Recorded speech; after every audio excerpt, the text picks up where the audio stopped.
Let's talk about Paul Allen. You write a lot about him. 2 years older than you, the co-founder of Microsoft. Let's first talk about that 60-40 split.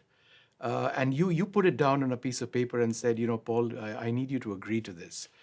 Was that a potential make or break point in your friendship with him? Well, I had a certain can-do attitude and, kind of a willingness to, learn how to hire people and all this stuff, that wasn't really Paul's thing. And, so Paul, in terms of the vision of the company, he's absolutely critical. He's such a deep thinker. And there's really only two people, Paul Allen and then later Steve Ballmer, who if I hadn't had them, the company might have never really succeeded much at all. And even when Paul saw this idea of the chips getting better, he was the one who read Electronics Magazine and said, what do you think of the exponential improvement? And I said, you've got to be kidding. That can't be. And then he showed me, and sure enough, that's what Gordon Moore said. And in fact, that really did happen, even though in most areas of human endeavor, that just can't happen. So, I have to give him a lot of credit, but there wasn't going to be a company unless I dropped out and started to do all these things. And so I didn't feel that bad about the 60-40.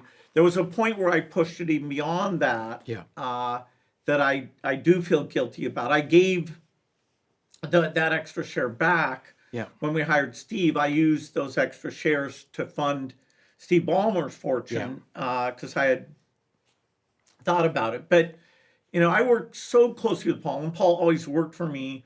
I was always pushing him to work longer hours. So it's one of those super close, but, every once in a while. Competitive as well. Well, he worked for me, and I was younger, and I was never satisfied with his working hours. And, sometimes our arguments were where we came up with our best ideas. So it was a great relationship. But, the truth is it had its ups and downs. Like I think all these intense business partnerships do. The dynamic between Paul and me had always been complicated, a blend of love and rivalry, similar to how brothers might feel. Is that how you've always seen him as a brother? Oh, definitely. I mean, he was the one who decided I should get drunk one night. He decided I should smoke pot. I mean, he definitely was a more experienced person. But, the dynamism of, okay, how do you, build a company and do all these other things, he counted on me that I had this kind of, hey, I can figure all that stuff out attitude. And he helped with all the strategy.